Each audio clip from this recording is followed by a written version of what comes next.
Hey, so I wanted to start out this podcast by saying that I've made a smart realization. You've made us smart. I've made a smart realization, Ben. I am able to do our Zoom, which is being live streamed right now onto YouTube, of course. As we speak. And I was able to do it with, oh, I wonder, yeah. Jennifer's set all of the different audio levels and stuff, and I'm not supposed to touch them. Right. So I'm recording on the computer, but I'm doing our actual Zoom on my phone. Yeah. Therefore, I'm not using the sound card for both things. Correct. Which also means that the stream audience, once again, does not get the polished, fancy microphone audio. They do get your phone audio. However, I will say this audio sounds pretty good. Hey, awesome. There have Well, been I some do have a new phone. well, that's good. There have been some shows where telephone audio, where you kind of wonder why telephone audio or even microphones on a telephone that come through Zoom have not improved at all. You know, it's funny. I'm actually not lagging either. Oh, wait. That's because I'm looking at my own video. I'm not looking at the split screen video. We've talked about this before, but for the audience at home, whenever I'm on the split screen video, it is very confusing for me, and I don't understand what's happening. Yeah. But I get lost. But you shouldn't be seeing Pretty any easily. split screen. You shouldn't be seeing any split screen video right No, now. no, you take You care s- of me, Ben. You It just is just see me. you stop me from being yeah, exactly. I just see Ben. And what else would I want to see? I ask Hey, you. there we go. Hey, that's right. So yeah, we're living so it's not World War III yet. Stephen McCandless has talked about this, how he went back and listened to the start of COVID, and then On our all show? through like how one could. I Yeah. don't know if he did this for real or not, but one could see COVID starting from our podcast, like we mentioned a little bit, and then all of a sudden it becomes this huge thing, and we're still on. I mean, that is at least one major world event that our podcast has covered. Another one, which I think is interesting, the COVID one is a true fact. But the other thing that we talk about a lot during the build up and all throughout its existence is the former administration. We do Oh talk yeah, about how our former president could not possibly win, and then it's looking more and more likely that he could win, and then he won, and then how bad things yeah, are going to be, and then like how like theorizing how bad things were going to be if the other person had won. You know, wearing our yeah, tinfoil hats. yeah. And for those of you who are paying attention at home, our thought about when we say how bad it could be if the other person won, we were not expecting that the other person administration would necessarily be bad. What No. we're saying is the people that were emboldened by the past administration um, didn't exist in a vacuum. Like there would have been a backlash, Yeah. and we would have seen maybe even an increase in street type violence Yeah. There would and have things of that been. nature. Yeah, there would have been unfortunate repercussions from the Second Amendment people. Yes, I'm gonna put a different set of headphones on for just 1 second, Ben. Go ahead and vamp. Oh, I see what it is. Okay. What do you? There was a sound that was going on, and I was like, what is all this distortion happening on the audio? I don't hear anything. It's because I'm wearing my noise canceling headphones. As you know, I record right next to the furnace Yes. because that was the only open space down here. Also, And so yeah, the furnace is al- on because it's also, cold again. hey Ben, go ahead and vamp as I continue to talk, and then put my headphones back on and talk some more. You give me Yeah. a chance. Anyway, Oh, sorry, Ben. Go ahead and vamp. well, Okay, I I'm taking it can't back now. over. Lord. What's going on in the news? We Yeah. talked about the I think it's still the big story in the news cycle is the incident at the well, actually because we recorded on Monday. Today's Thursday, so it's just been a couple days since last we met. Yeah. Well, Um one thing that has happened that I did not know about until right now. Um. Oh, well, two things. Bruce Willis has aphasia. Bruce Willis has Someone stepped said away from his acting career. someone who I follow on TikTok, a artist known as Third Person. The Okay. is three eyes, so it's THRIII wait Threed person? THIIRD person on TikTok. Um, Three eyes, clever. yeah, I'm not going to give you the full context, but the, we were, there's a discourse about, if it's okay to make fun of someone with a disability, and how, if they're a famous person who has a disability, what is the line? And the suggestion that Third Person made was that something bad that one could say with the news of Bruce Willis having aphasia was "What you talking about, Willis?" Oh god. which I thought was pretty bad. But it was an exercise. We know our friends Steve McCandless and Jennifer Pratt once did an intellectual exercise for offensive jokes, and it's one of those situations where we are happy that they use their power for good, because when they put their minds to it, oh my gosh, how horrible. A pretty magical day on set that Yes. day. Uh, yeah. I saw some really crazy footage coming out of Ukraine where these cars are driving over landmines that are set in the road, but they're We should set say driving over in I was just gonna say they're avoiding. set Oh, in sorry. such a way that the cars can pass through them without driving on top of them, thereby exploding them. Yes. Which it looks like also they were set in a way as to allow that. I mean, if you were Russians retreating from Ukraine, putting landmines in the road, you might want to. They might want to have put them in a road in such a way as to not allow a car to pass. But what do I Well, know? maybe there are some people who went ahead, and the idea was this, that the Russians still wanted to be able to traverse that area themselves if need Yeah. be, thinking that the Ukrainians, if you're driving over the landmines fast enough, you won't see them before you hit. I Right. saw footage of like a 20 car pileup, which included semis and stuff like that on an icy road with This is fog. in like It this is in Pennsylvania recently. it was kind of incredible, Yeah. because yeah, people don't see they're going fast enough, and it's a new disaster every 5 minutes. A nude Oh, disaster. a nude disaster. Speaking about which, Dino Rossi. Oh no, what's If that you guy remember, up if you to? remember, Ben, at one point in time, Dino Rossi, what it was, Dino Rossi, a new direction, and I was the first person that I know of to point out that it could also sound like Dino Rossi, a new direction, Yep. which is a different. And that's Put why some clothes on that. Dino. that's why he didn't win the governor race 3 times in a row. It's exactly. Okay, so the one other thing is, you mentioned Ukraine.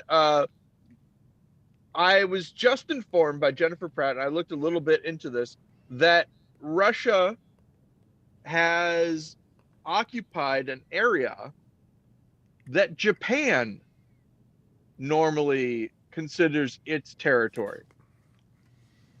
And Oh, so this is they're not in doing Ukraine. This is no, Yeah. No. This is the thing. It's another place, and they consider that their territory, and so they're doing sanctions and things like that. And Yeah. to which Jennifer Pratt replied or exclaimed, "They really are trying to start World War III," which is where this is coming from. They're provoking people and seeing where it gets them. I saw a pretty sobering graphic online recently about simulating a nuclear war and what would happen in the minutes, hours, months, and years once the first bomb is dropped. And when you imagine, I mean, when I imagined a nuclear war, even all through like the 80s when we were, hiding under our desks as an exercise to avoid the bomb. You just imagine like maybe one going off in one place, one going off in another place, and then that's it. No. Oh, really? It goes. See, my thought, and this might be just for my teacher or whatever. My thought was that once the first bomb went off, we all would die. Like all the bombs would go off. Everyone was dead. I mean that's the more realistic view. And I actually happen to live in a place that is one of the first targets because they store lots of nuclear weapons in the Puget Sound. And so yeah, we're say goodbye if that happens. Then we cannot know that. That is really hoping it's if I know it is public knowledge. I'm not giving any state secret here. This is an interesting thing, Ben. You can know something that I cannot know. It's absolutely true. If someone were to I'm now amending what my statement is. If someone were to it's a Schrodinger's cat thing, right? So you hear that there are nuclear weapons in the Puget Sound, right? Right now for me, it's Schrodinger's cat, right? I don't know if there are weapons there or not. There both are and are not nuclear weapons. Until you tell me it's in that indeterminate state. And that is actually, I want to point out that's not exactly true. It's been part of a discussion that quantum states work on the quantum level. They don't work on the macro level where we live. But things that happen in the quantum state can't affect the macro level. Anyway, Ben, it doesn't matter. My point being, you might know that. I sure don't. Okay, I want to create a new character right now. Switching gears completely. Yeah. It's the clueless insult comedian.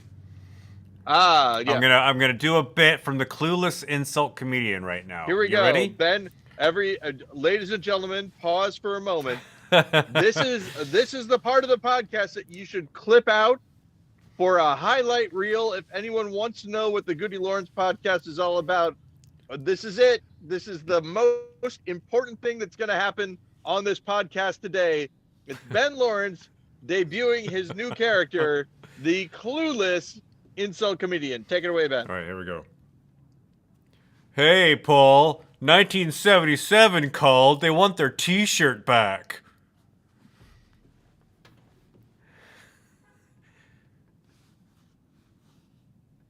Is this because he picked the wrong date? Is it the wrong date? Is it what? Explain to me what's happening here.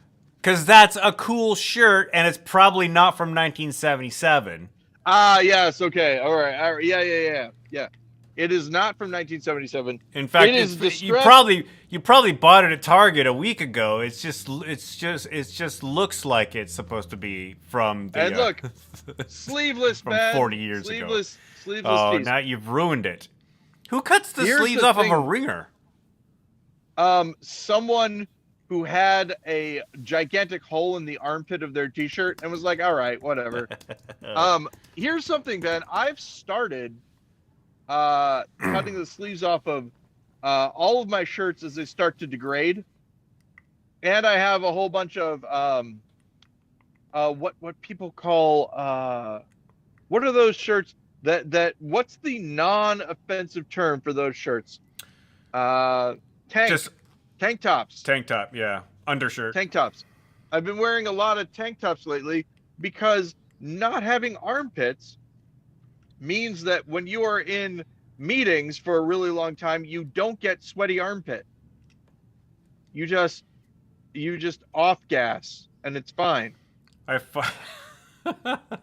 Yeah, that's the nice thing about working from home is you don't have to off gas during meetings in a conference room. I yeah, that's exactly right. I am I again, we've mentioned this before, but people are talking about moving to in person for all sorts of different jobs and all sorts of different places. And I still think it's a dumb idea. I work for a company that, even though they have a large downtown Seattle office presence, office building, they are complete work from home these days. They're treating. I talked to a guy who's a full time employee there. I just contract. He says they're now treating their office like, I don't know. I don't want to call it like a WeWork because I just watched a WeWork documentary and that doesn't really. I don't know if I want to do any favorable complaints to it. But it's like rent a desk. You know, you no longer have your own desk. If you want to work in the office, then you just find a place to work, and that's your desk. And that seems to be there's a distributed workforce. That's what they call it. They don't call it work Ah, from home. They call it a distributed workforce. But if you happen to be in downtown Seattle and you want a desk to work at, you go to the office. I think it's okay for me to say this. I worked on the Microsoft campus for a while, Okay. and just by necessity, because they didn't have an office space for me right away when I was there. I worked in the cafeteria. It was great. There was a bathroom right there, a nice one, and there was food whenever I wanted and all that. And yeah, it worked out really well. I worked at a video production company here on Capitol Hill, and not as an editor, although I did some of that sometimes, but mostly I was IT support. And I didn't have a desk. I just sat where there was an empty computer.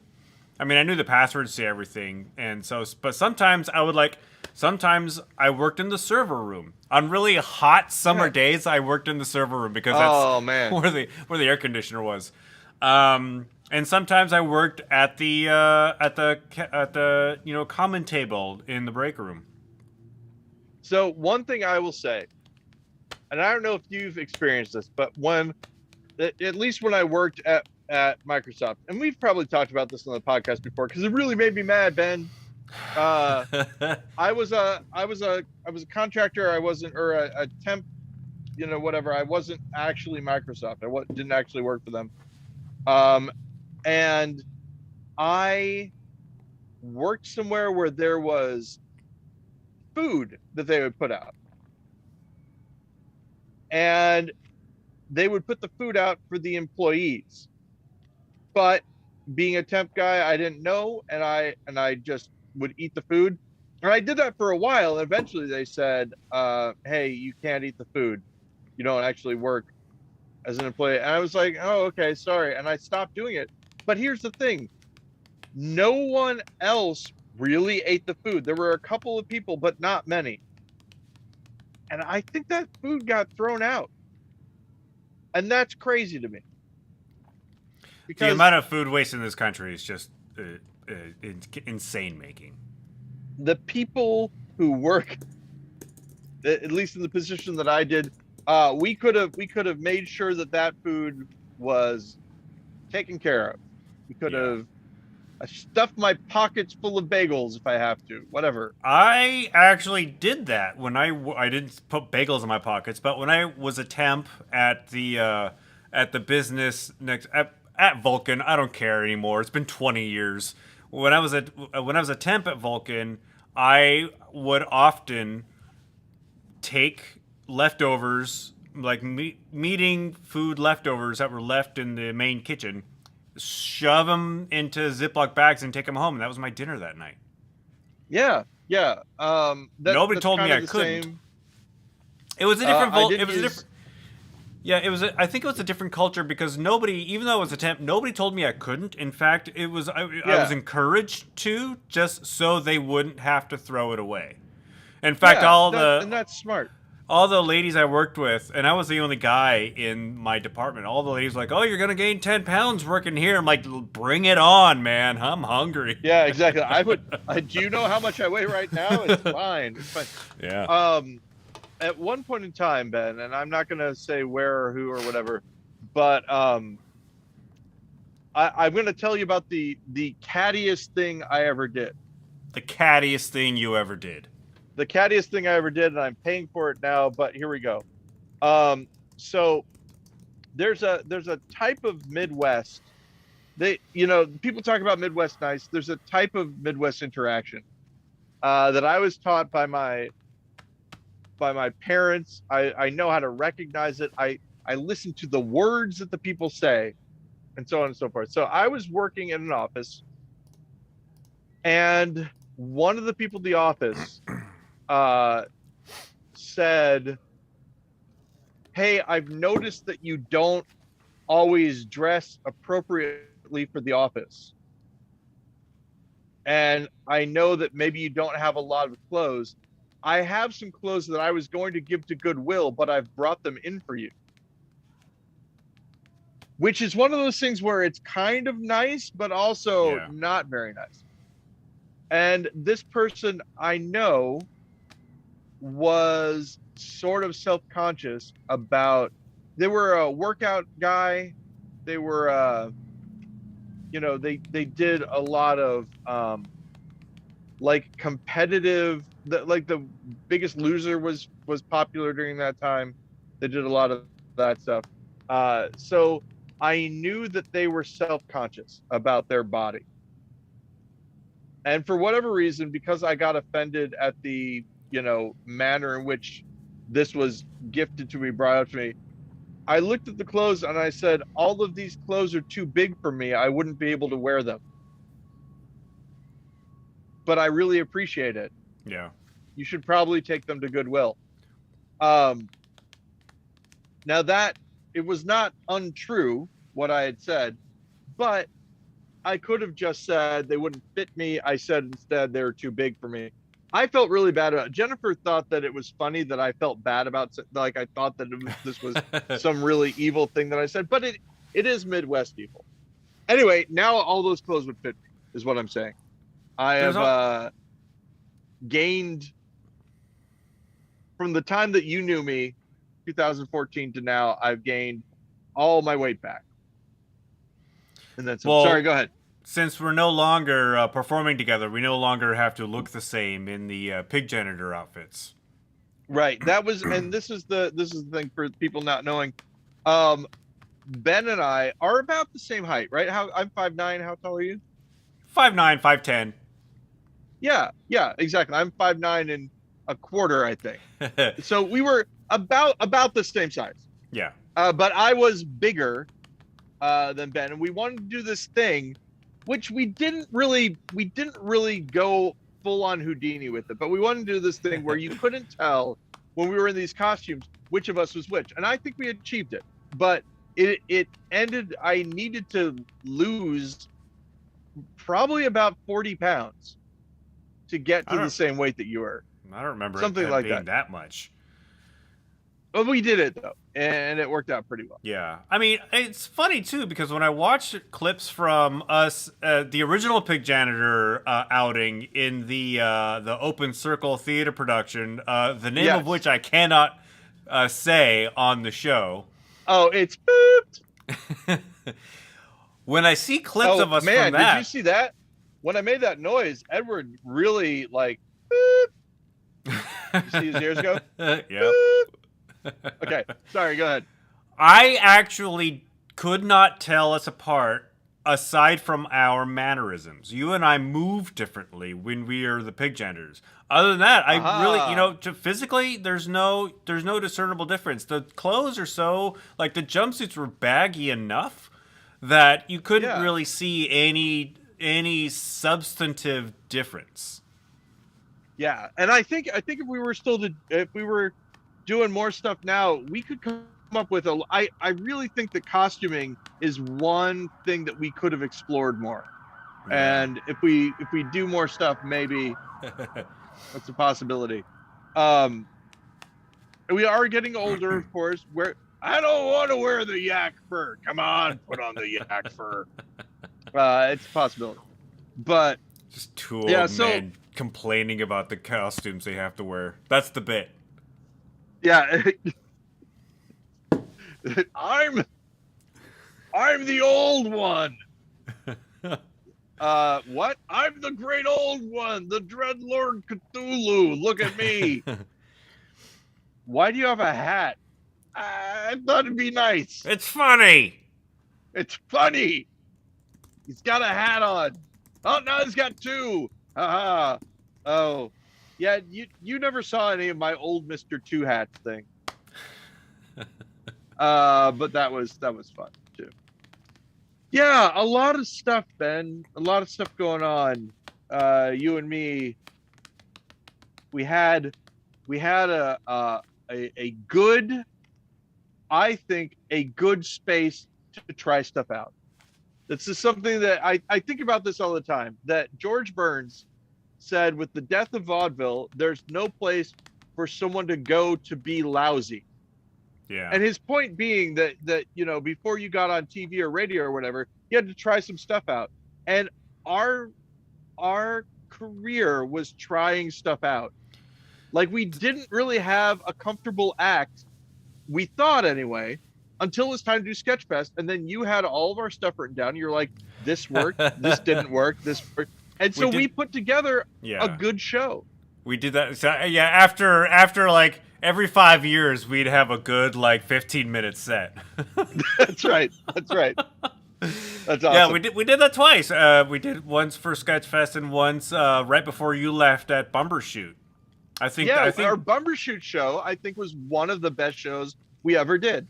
Yeah, that was really solid. I just wish more than like 10 people had seen it. Yeah, that's true. Our only performance at the Seattle Rep, and like there's like 15 people in the audience. Hey, wait, the Seattle Rep, isn't that where we went to see Bill Irwin? Bill Irwin? Yeah. It was not the same stage. It was the same building, but Bill Irwin was on... It was the same building, though? Yeah, Bill Irwin was on the main stage. We were in the Leo K. I really did not recognize that. You know me. My surroundings are usually the least of my knowledge. Also, it had been like 10 years at that point. One of the hard things, I gotta say, back when I was working construction, was that as soon as someone put drywall in a room that I was in, I could have been working in that room for 2 weeks. I had no idea where anything was anymore. Yeah. Because I could literally walk through the walls, at least for a while. They say that maybe one of the reasons why ghosts can walk through walls is because they died at a time before the revisions to the rooms were made. Totally. So they don't exist for them. It's funny. I can't remember who it is. It's what's that guy from Parks and Rec? I wish I could remember his name. Anyway, he's got a joke where he's like, do you ever wonder why ghosts are always from like the Civil War era and you don't see any ghosts from like the modern era? Don't we haunt people? And but if we did, we would just hover over you in bed going, what's your Wi-Fi password? Yeah. So this brings me to a thought that I talked about. And we're not going to talk about current events, Ben, necessarily, but I did a little bit of a rant on TikTok about this. If you are a professional comedian, and what I mean by that is you are hired and paid to play a gig, there is an expectation that the majority of the people that show up to see your show will find you funny. Would you agree with that? That you have some material that people will enjoy? Yeah, I mean, hopefully you more often than not you do have some material that people. I mean, we've seen some situations like Bill Hicks, obviously, famous for walking a room, like getting everybody to leave and just insulting the audience and all that kind of Yeah. stuff. It did happen, but I'm thinking about and this is the example I gave when I did my little TikTok rant. Uh, I was in Columbia, Missouri, which is a college town. I don't think you've ever been there, probably, but it's where I went to college. Um, Not entirely liberal, but very liberal for the Midwest. And there was a comedian who I believe came from California who was going to be an MC at the Battle of the Bands that was happening at the college. And so the idea is, he does some jokes and puts the bands up, things like that. Um, and the basic thing is that he knew he was going to be in the Midwest. And so he prepared like red state material. Let me pull out all my racist jokes. I remember distinctly, he had a bit that was all about he met an African American who was a surfer, and all of his jokes surrounding that were not good. Like, and I'm thinking that this is an actual guy that he met, and he's making fun of this guy. That's all I could think about. But none of the audience liked it. None of the audience laughed. And at one point in time, one of the last bands who was on says, "Hey, after this, what say we all go out and break the MC's legs?" And everyone laughed and clapped. That was the kind of night this guy was having. Finally, at the end, he did a sort of a meltdown, which was nice though. He almost got the audience on his side, sort of, and he was like, "I thought that I got all of this wrong. We know about this. This was not good." And he sort of like, it was sort of an apology, and it wasn't great, but I don't think he got beat up afterwards. Well, I would hope not. The reason I mentioned this is because you and I saw Paul F. Tompkins together in Seattle. He had a great show. Yep. I saw him again at a smaller college in the Midwest. He did a show and did just as well as his Seattle show. And part of the reason, I think, is that he was able to feel out the crowd and see what they wanted to hear and it was all really good stuff.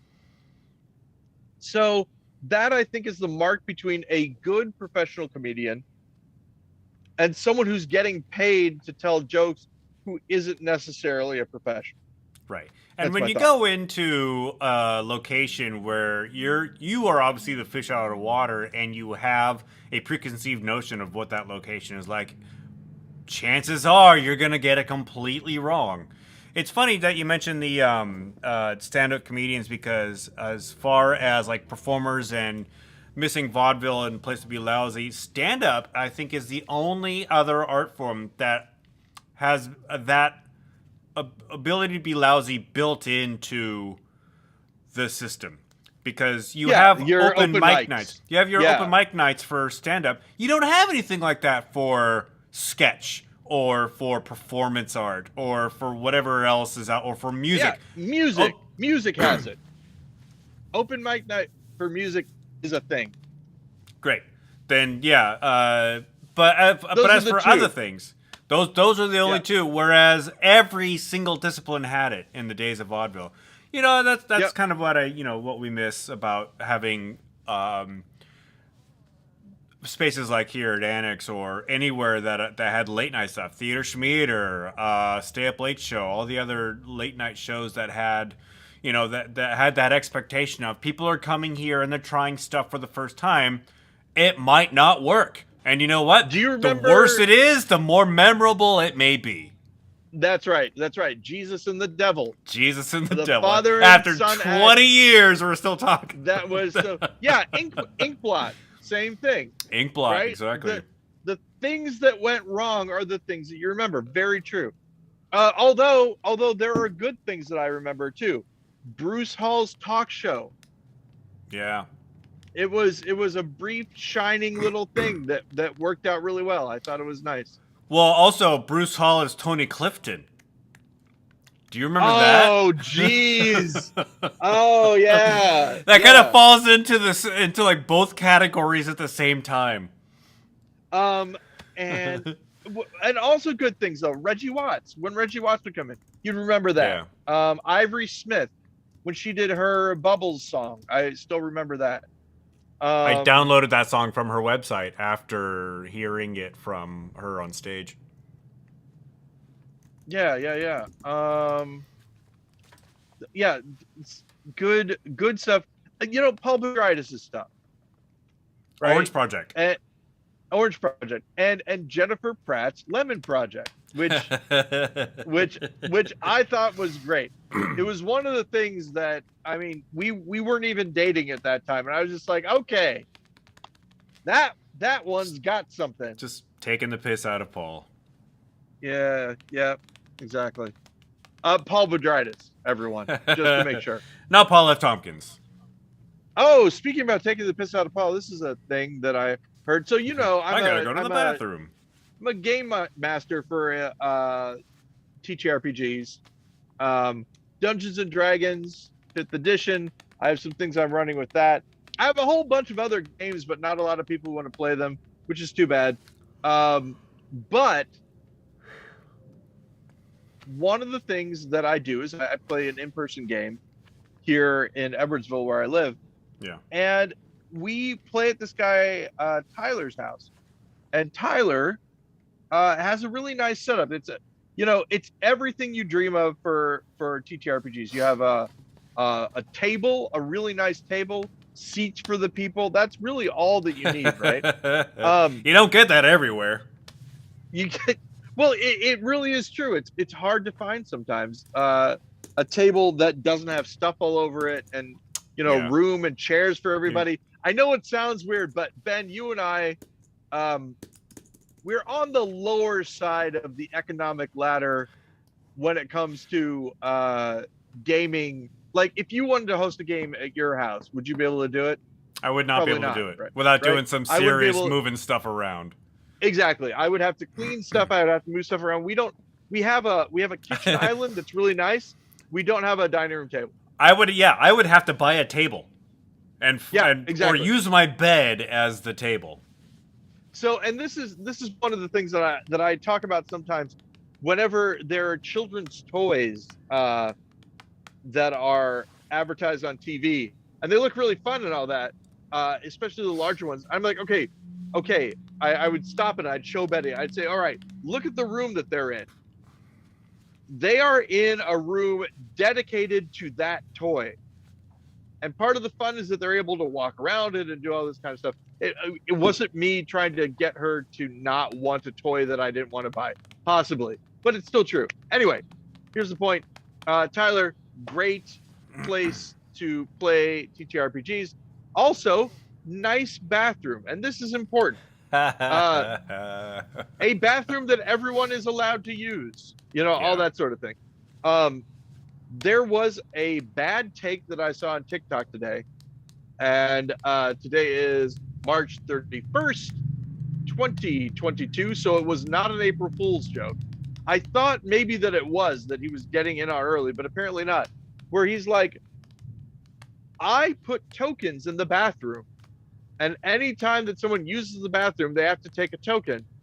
And when the tokens are all gone, they can't use the bathroom anymore. And I'm like, how is this possible? How and is it why that is that people, a thing? How is it you have people that play with you? If I was gonna start playing a game with someone and they said, by the way, if all these tokens are gone, you can't use the bathroom, I'm suddenly busy that weekend. Yeah, sorry, exactly. Can't do it. I'm taking a piss in your bedroom. Yeah, exactly. I can't. You never said I couldn't use your bedroom as a toilet. And I'm not playing the game either. I'm just coming over to do that, and then I'm leaving again. But it got me thinking about back when I was working for a large internet retailer. They at one point in time wanted us to account for every single thing that we were doing, even restroom breaks, and I was upset about that. I And understand. that was one of my the first things, one of the things that when I think back to being, diagnosed as being autistic, going, oh yeah, that was something, because everybody said to me, well, you're not really supposed to write down when you go use the restroom. And I'm like, they just said that we were supposed to write down, or they're like, yeah, but no one's going to do that. And I'm like, then why tell us that we should? There are things, Ben, and you probably know this. There are things that they say on paper that you should do that nobody does, like going the speed limit. My dad teaching me to drive says everyone goes 10 miles over the speed limit. So I went 10 miles over the speed limit, and then I got pulled over, and I said, I thought you said everyone goes 10 miles over the speed limit. He's like, well, you're supposed to slow down when you see the police. I'm like, what are we talking about? If you slow down when you see the police, do they not give you a ticket? He's like, no, they'll still give you a ticket, so you can't be going over the speed limit when they see you. I'm like, you are setting me up for failure. What is this? You're Anyway, you're paying my speeding ticket, Dad. Yeah. No, I ride the light rail every once in a while, and fare enforcement is not enforced these days. Ever since the start of the pandemic, they've taken fare enforcement officers off the trains. And I think that public transportation should be free anyway. Let's get this out of in the open. As a person who likes public transportation, I pay for my train fare. I tap my card in, tap my card out. I have not seen a fare enforcement officer in 2 years. I still do it. For whatever reason, but I'm thinking, you know what? Am I the only one who's paying a fare? I see so many people walk in and out of the trains without tapping their card on the thing. I don't know, maybe they bought a ticket at the kiosk, whatever. The amount of people I see who actually tap in is very little compared to the amount of people on the train. So this morning, I'm like, you know what? I'm not going to pay my train fare. I'm going to go on. Ben. I'm not. Oh, so, no, you got to listen to the rest of the story. So I don't, right? And as the train pulls up, I'm looking for because I figure the one day that I'm going to be an outlaw, there's going to be a fare enforcement officer on the train. So the train pulls in. I'm looking at the car I'm going to get on. I don't see a fare enforcement officer. I'm only going one stop. I'm going from Westlake to Capitol Hill. It's one stop. I don't even sit down. I stand by the door. We get to Westlake, or we get to Capitol Hill, and I get out. I've stolen a ride from the from Sound Transit. So I walk up, and just out of habit, because it's built into my muscle memory system, I tap my card on the kiosk as I leave. Thereby, actually, instead of paying only $2.25, I have accidentally now paid $3 for this stolen train ride, just because I was a dummy and I tapped my card when I shouldn't have. Can you explain to the people how the fare enforcement works so that they understand why that means that you pay extra right now? So when you tap it, so there aren't gates or turnstiles at the light rail. It's an honor system. You tap your card at a little card reader at either end, but the fare changes depending on how far you go. So but it initially charges you $3 because that's the max amount of money that it takes to go from one end to the other. However, it's only $2.25 from my stop from Westlake to Capitol Hill. And granted, for most of the length of the light rail, it's only $2.25. So when you tap out, when you get off the train, it then deducts 75 cents from your card. I mean, it adds 75 cents into your card. So it takes $3 out when you tap in. It takes 75 cents, or it adds 75 cents when you tap out. But since that was the important thing I wanted people to know, that it's like a tab almost, like at a bar or whatever. Yeah. It takes money out, it puts money in. it can do both. You have a balance. Yeah, so Is instead, it still the Orca card? Is that what it it's is still called? the Orca card. It is still Yeah. like a lot of people around here have work issued Orca cards, which are unlimited. I don't. I have to pay for mine, so I log onto the website whenever I need to, and I add like $50 or something. Yeah, and that was the other thing I was going to say is that the Orca card, it's sort of money and it's sort of not money.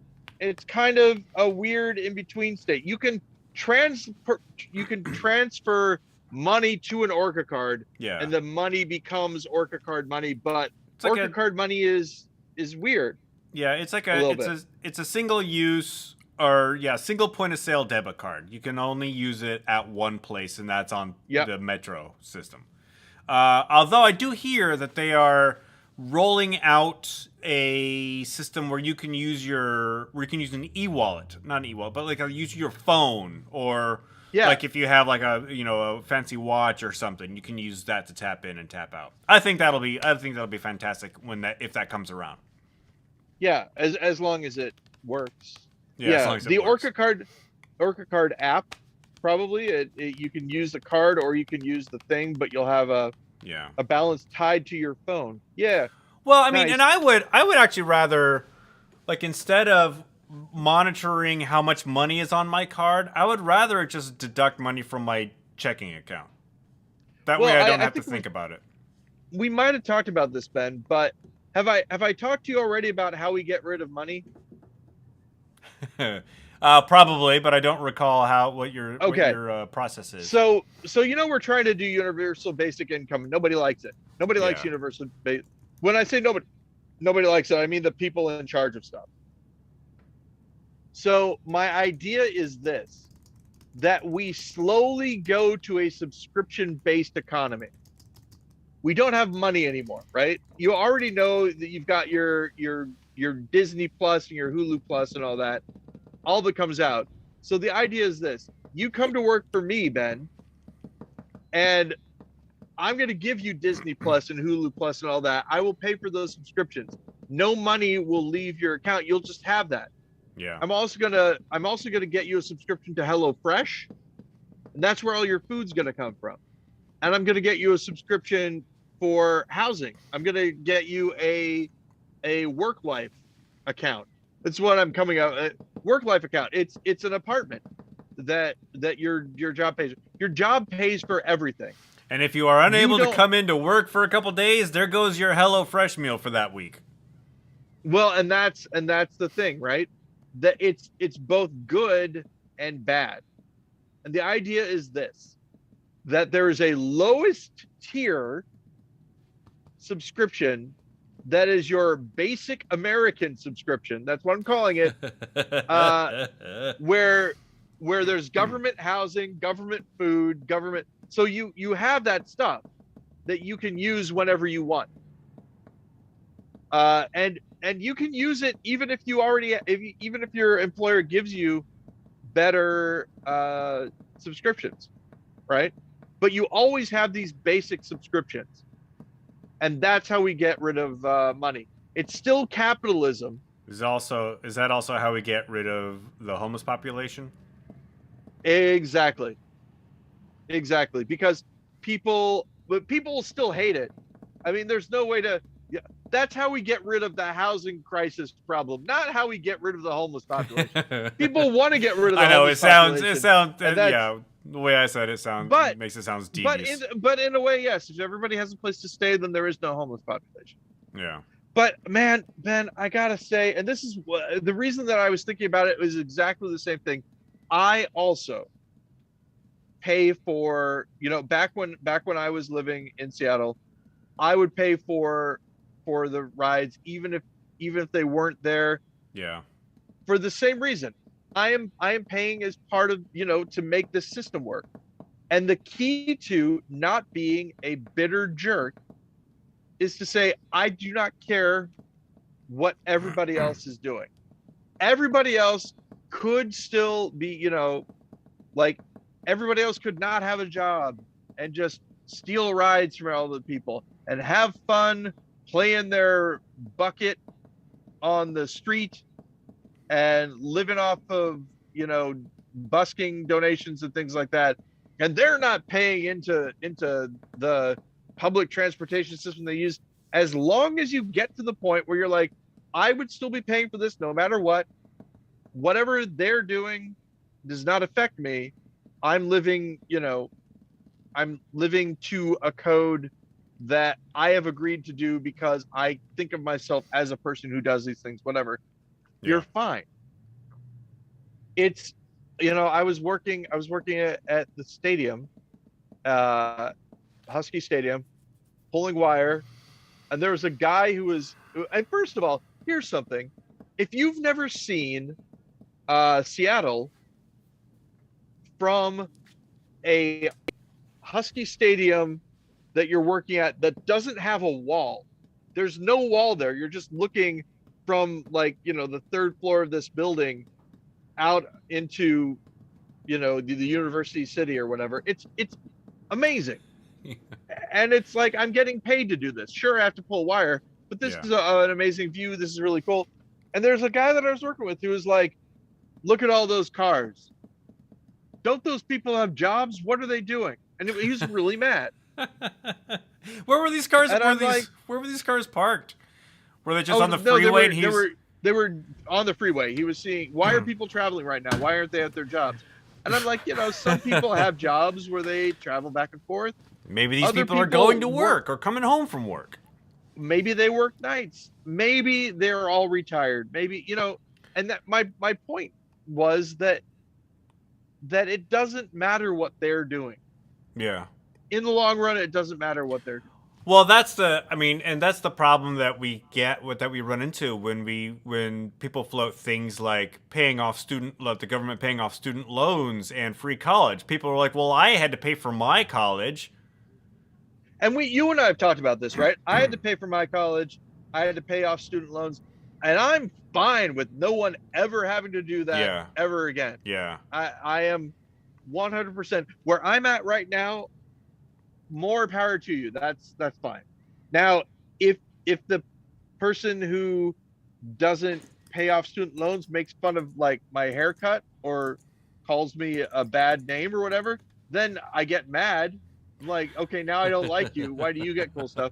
But we have to be above that as well. Oh, perfect. Yeah. Ben, we can talk about this. We still have time. I once again ran into at least two people who were talking about this, and it is very true. And it's this is the perspective from 2022, ladies and gentlemen of the future. And I don't know how this will be taken. I don't know what the world is going to be like, but somebody finally used a metaphor that I think is great as far as explaining what equality is going to look like for white guys like you and me, Ben. They said it's like you've been on painkillers this whole time, and the painkillers are wearing off, and you're just going to feel normal, but you hate it because you're not used to feeling normal. Right? All those old aches and pains are going to come back or whatever. The basic thing is this. When we were young men, and even now in our middle age, we are used to walking into stores and people going, oh, hi, how's it going? Thanks for coming in. Welcome in. Things like Let me know if I can help you with anything. Right. When we go into stores, and I think I've already been through this. Jennifer's already adjusted me down for this like decades ago, right? When I come into a store, someone doesn't say anything, they're just behind the counter. Back in my late 20s, early 30s, I was like, what's that person's problem? Are they mad at me? What's going on? Nobody greeted me when I came in. What's the problem here? And I didn't realize that just doesn't happen to a lot of people. That's, they, when I said that I mean the people are like, hi, how's it going? Whatever, have been informed by their manager that when people come in, they are supposed to do that. And for some establishments, the people that work there decide that they don't have to give that treatment to everyone. And we happen to fit the demographic that gets that treatment. As those things get rolled back, even though we're used to it, it doesn't mean like being listened to, like not being talked over, like, oh, well, let's find out what Ben's opinion is, that kind of thing. Yeah. If we're in a situation where the people who are talking and they don't consult with you to find out what your opinion is, that is going to seem strange, but it is just an example of not having a privilege that had been there previously. And I think, and I fear, and this is why I'm saying this is March 31st, 2022, that as these things go away, we are going to see some of our fellow white people who are all for equality and who like it and all that sort of things fall off a little bit, because they're starting to see that some of the things that they liked aren't there. They're going to miss that privilege. They are going to try to keep the status quo and try to be as nice as possible about it. But I think it's going to be a problem. I want the person at the Applebee's to acknowledge me when I walk in. Gosh darn it. I was just at an Applebee's. It was my dad's birthday. My adopted dad, George, his birthday. Yes. 81 years old, Ben. 81 years young. 81 years old. Yes, exactly. And my sister was there as well. Oh, that's right. We talked about this last week. It went okay. Now, she, as we mentioned, she hit me a lot when I was a kid and treated me poorly, and I did not like it. Found out that she also was not great to my stepsister either. And of course, my stepbrother was bigger, but he also got some problems. So, but yeah, we had a very civil, very nice conversation. It went okay, and then she said something like, I was talking to her about a show that's kind of good, and she's like, I don't have any of that stuff. I'll just come over and watch it at your house. And I'm like, nope. Nope. God, no. Yeah, we won't talk about that, but Ben is quoting me. There's sometimes when my veneer of being a nice person disappears. As Jennifer says, I'll always love that story. A sadism cake slathered in denial frosting with "This is fun" typed on top. That is Paul Goody. Also, yeah, maybe we'll tell that story next week. But I just want to mention that I'm looking at the YouTube metrics for today's show, and nobody's. It says there are 0 viewers. However, it does say that the average view duration is 57 minutes. So if there's some poor soul out there who's had us on for the entire show, thank you for watching. YouTube's not letting me see that you're watching it with us, but we appreciate your listening to this talk. For sure. That's kind of crazy. I did do one thing on TikTok about our secret podcast and how people could see it if they want to, but I wouldn't recommend it and they won't like it. So who knows? I do like the tweet you sent a couple weeks ago. Please do not watch. We value our privacy. Yes, exactly. Which is why we live stream the podcast. Yep, exactly. And I think just the fact that it's there, again, we're basically gearing ourselves to non-human entities, people from the far future who don't really understand what this is. Bots that are forced to learn what humans were like based on a wealth of podcasts. Exactly. I've mentioned it before, but which podcast number is this, Ben? This is number 318. Podcast 318, the secret nugget of information that I'm sure has been out there before, but is going to be in here now. The world is a simulation.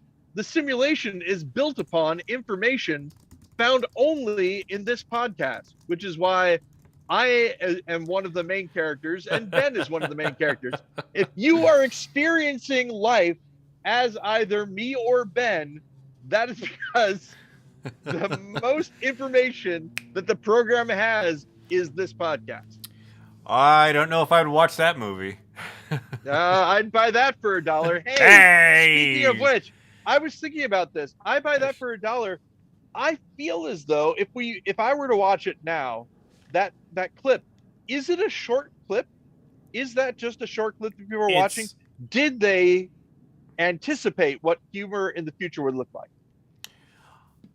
I don't know. It's been a while since I've seen the movie, but I remember that being a running gag in the show. It's like some sort of TV show that is in that world, and that's the punchline for this old dude.